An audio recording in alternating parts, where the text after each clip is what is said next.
Karena yang namanya penyakit Ebola dari Afrika itu ganas deh, lebih ganas dari AIDS. Dari AIDS. Lalu kalau sudah pergi haji itu kan ngumpul.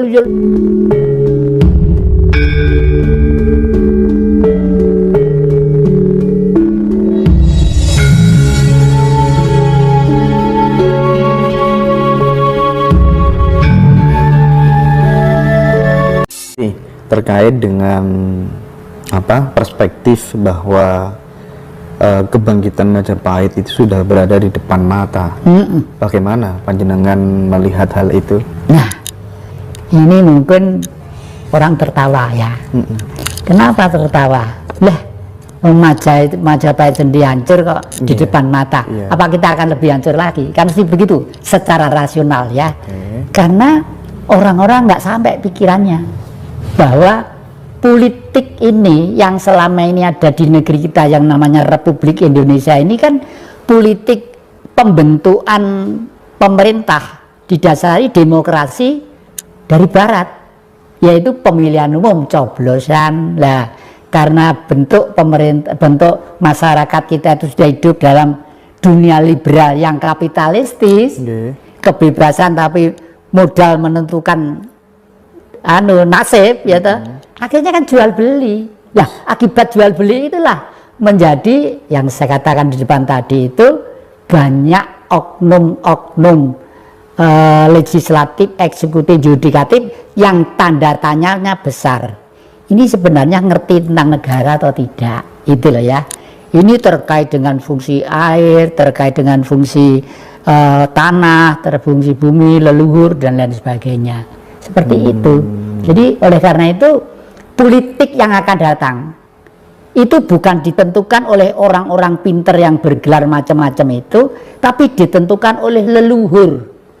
Karena leluhur itu tidak ditelkem, ditahlili, ditumpangi saleh, di ini bongi dupo langsung ke surga. Enggak semudah itu deh, enggak semudah itu. Jadi tetap memikul konsekuensi logis pada waktu pikiran bergerak dan bekerja untuk apa, antara kebenaran dan kekeliruan, bukan kejelekan. Tuhan tidak pernah menciptakan sesuatu yang jelek, yang baik, yang terkutuk, ya tidak pernah. Yang Maha Kuasa Allah tadi itu ya. Misalnya Allah kok keliru membuat babi, kok keliru membuat celeng. Loh, ini kan pikiran manusia aja. Adapun kita tidak makan, tidak nyentuh, itu lain soal. Itu budaya ya. Budaya. Tapi Tuhan tidak pernah salah bikin anjing sama bikin babi ya. Dan ada maksudnya. Orang pergi ke saya sudah 2 kali ke Mekah itu ya. Tapi saya bukan haji loh, Dek. Saya ke sana itu hanya pengen belajar. Ada apa sih sebenarnya di sana gitu loh ya. Itu harus disotrek antrak.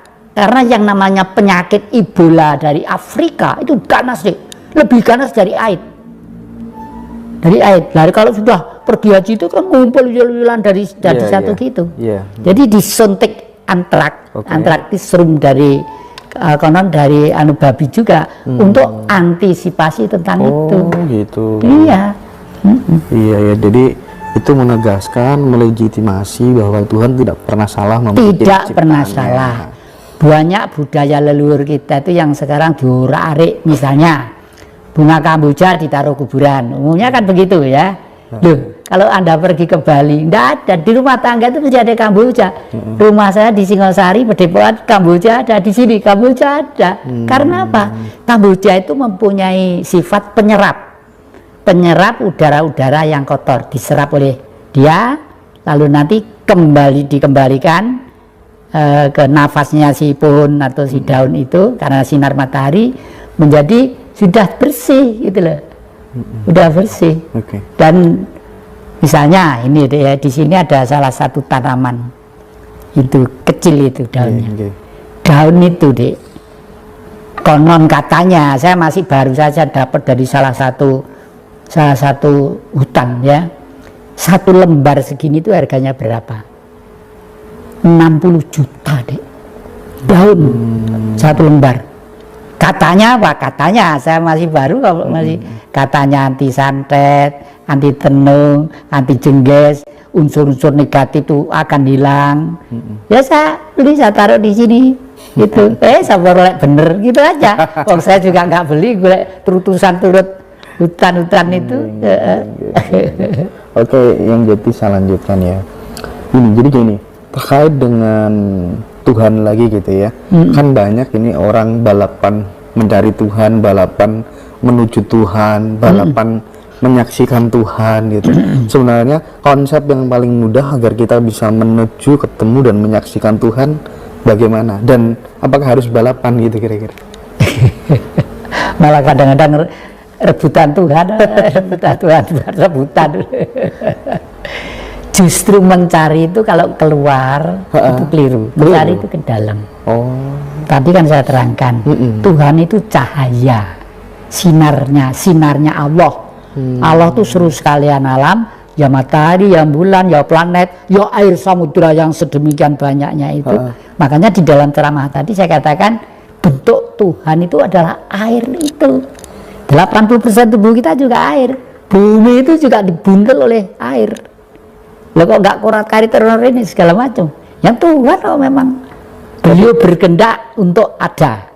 Tapi selain air, bentuk Tuhan tetap ada kan ya? Tetap ada, dan di mana-mana kan mendapat sinar Tuhan.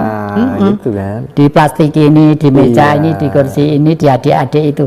Dari semua yang mendapat sinar Tuhan itu, yang paling bijak adalah manusia. Oh gitu. Kenapa? Karena sinarnya ada di tengah otak-otak kita. Dan sinar itu menyinari apa namanya itu otak ya, yang terdiri dari 11 miliar simpul saraf. Dan setiap simpul saraf melayani 25.000 saraf. Jadi, dan ini kuncinya semua ada di mana sih? Di Honocoroko. Gampang banget. Loh, Honocoroko ono hubungannya mbak ilmu Tuhan. Piye ya? Saya menulis buku yang akan datang itu Misteri Gunung Arjuna. Karena Gunung Arjuna itu adalah gunung suci yang mengeluarkan surat-surat yang namanya Kidung Agung. Kidung Agung, Kidung itu tembang, Agung itu besar ya itu. Tembang besar terjadinya alam semesta. Oleh karena itu Gunung Arjuna sangat gunung suci. Ya, lebih suci di sini daripada wilayah-wilayah yang lainnya. Bahkan saya ingat waktu saya masih punya teman kuartet S ya dulu ya. Kalau Bian tuh gini, ayo, Pulau negara yang paling suci di mana? Waduh ya di sana, di Mekah, di Roma, di ini, di itu. Enggak, di mana? Di Pulau Jawa. Loh kok gitu? Buktinya ada kota namanya Kudus, gitu. Di kota namanya Kudus, yang lainnya itu loh di Roma kalau ada Kudus. Benar kita ada Kudus. Kudus itu artinya suci kan lah ya. Oke. Makanya disebut Roh Kudus ya itu ya. Itu gocek waktu kuartet S dulu. Ini kebetulan banyak yang pertanyaan dari teman-teman penggemar panjenengan gitu. Saya bertugas untuk menyampaikan satu-satu ini. Gak apa-apa ya? Gak apa-apa, saya seneng. Nanti kalau yang jadi capek bilang aja istirahat dulu gitu. Gini, pertanyaan selanjutnya, ini ada yang bingung. Yang jadi, terkadang dalam sebuah kontemplasi, saya bertanya-tanya, kenapa Tuhan sampai menunjuk dan memilih saya untuk menjalani kehidupan di dunia ini? Ya. Kita seperti yang saya sampaikan, kita lahir itu tidak bisa minta. Mas Indra tidak bisa minta, adik-adik tidak minta. Tuhan, tolong Indra dilahirkan. Tuhan, tolong jadi Allah, tolong jadi dilahirkan. Nggak bisa. Nggak bisa. Semua itu karena gerenjet Allah. Gerenjet itu bukan membuat loh. Jadi saya tidak tentang adanya bumi, tentang adanya laut, tentang adanya saya ilmiahkan seperti yang Mas Indra baca dalam satu lembar itu ya. Karena Sang Maha, namanya Maha kok, gerenjet gitu, kehendak itu terwujud. Dan itu untuk kelas kecil-kecilan. Banyak orang yang seperti itu, seperti yang saya katakan kemarin. Orang tanya kepada Mbah, ini nanti sepak bola ini menang atau tidak? Orangnya hanya diem sebentar. Padahal orangnya tidak punya TV, tidak punya apa-apa. Langkonan gitu. Waduh, dereng wancinipun niku. Jawabane lho sopan, dereng wancinipun. Artinya dereng kuat. Kan tanya kepada Tuhan itu. Iya, jadi bener. seperti itulah. Salajan itu melatihnya juga sangat ringan, sangat gampang, tidak usah bertele-tele. Latihannya lewat apa ya? Latihannya lewat 5 dasar pokok pemahaman ya. Angen-angen bener, pikiran bener, tutur kata bener, pribadi bener, bergaul bener. Lah, ajaran 5 kebenaran ini sudah dimulai 500 tahun sebelum Masehi. Sebelum ada agama masuk. Wah, sebelum ada agama masuk. Agama itu masih kemarin sore, Mas. Iya, iya. Itu 500 tahun sebelum Masehi. Siapa? Sang Siddhartha Gautama. Yang selanjutnya disebut Buddha. Patungnya ada di sana itu, di depannya singgasana itu, kanannya itu. Nah, itu asli peninggalan Majapahit. Ditemu oleh sedulur-sedulur di Pacet sana, mau nanam sawi di sawah itu buang gitu. Setelah gitu, loh, dibongkar, diduda loh. Lah kok patung perunggu gedenya seperti itu ya. Gede seperti itu, lalu dibawa ke rumah dibersihkan. Buddha itu mempunyai ajaran seperti tadi saya katakan, angen-angen bener, pikiran bener, pribadi bener, tutur kata bener, pribadi bener, bergaul bener. Nah, sekarang saya jelaskan satu persatu. Angen-angen, kenapa angen-angen? Tidak ada manusia yang tidak punya angen-angen. Seluruh manusia itu punya angen-angen. Makanya kita tidak boleh membedakan manusia satu dengan yang lainnya. Entah itu kritang, entah keriting, entah itu gelap seperti negro, entah itu kuning seperti Anglo-Saxon Eropa, entah itu kuning seperti Mongol atau Cina, entah itu seperti apalah. Gak ada. Karena semua di dalam tubuh itu ada Tuhan. Nah, lalu dan kenapa setiap manusia punya angen-angen? Karena setiap manusia punya perut. Loh, hubungannya perut sama angen-angen apa toh, Mbah? Setiap titah yang hidup ya, itu pasti dikasih perut. Entah burung, entah cacing, entah ular, entah gajah, entah harimau, dikasih perut ya. Mungkin gaib aja, nggak dikasih perut. Kalau dikasih mungkin makanannya lainnya. Dari perut itulah timbul angan-angan. Karena apa? Setiap manusia kalau perutnya lapar kan mesti cari makanan. Kalau ngelak mesti cari minum. Ya itu loh. Lah, kalau minum misalnya saya kok lapar ya, saya pengen makan, pergi ke dapur, loh, belum masak, ternyata baru ngerayai isa anak dompet anak duit pora dibuka dulu, nggak langsung ke warung. Gue kadung di warung, kadung bu sate 10 gulai 1 porsi, ini 1 porsi tambahin dibaik dompetnya gak ada duitnya. Itu kan perlu pikiran ya, perlu pikiran misalnya seperti itu. Nah, teori ribuan tahun yang lalu itu dimodernisir oleh Bung Karno di era milenium ketiga. Tahun sekitar abad 19 nanti ajaran itu untuk tahun 3000 yang akan datang. Namanya itu apa? Marhainisme. Jadi semua kitab suci, Taurat, Zabur, Injil, Al-Quran, tujuannya satu. Jangan menindas kepada orang lain, jangan eksploitasi kepada orang lain, jangan menghina kepada kehidupan yang lain, salinglah harga menghargai. Makanya sila yang pertama itu disebut ketuhanan yang Maha Esa. Dengan ketuhanan yang Maha Esa, semua sadar. Makanya di dalam perisai Pancasila ditaruh di tengah gambare bintang sinar 5. Karena waktu manusia diciptakan itu ada 5 Adam, dan setiap Adam disiapin benua.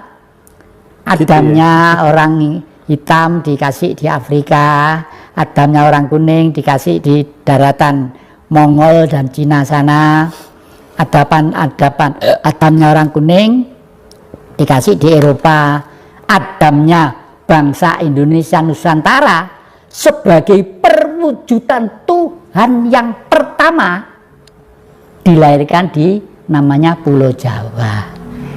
Ini tidak kok ekstrim Jawaisme, tidak, karena ini peristiwa ini terjadi jutaan tahun yang lalu ya. Ini berkembang kan, selanjutnya berkembang menjadi Batak, menjadi Manado, menjadi ini begitu. Sama, mereka disiapin benua-benua, setelah itu ya berkembang begitu. Oke.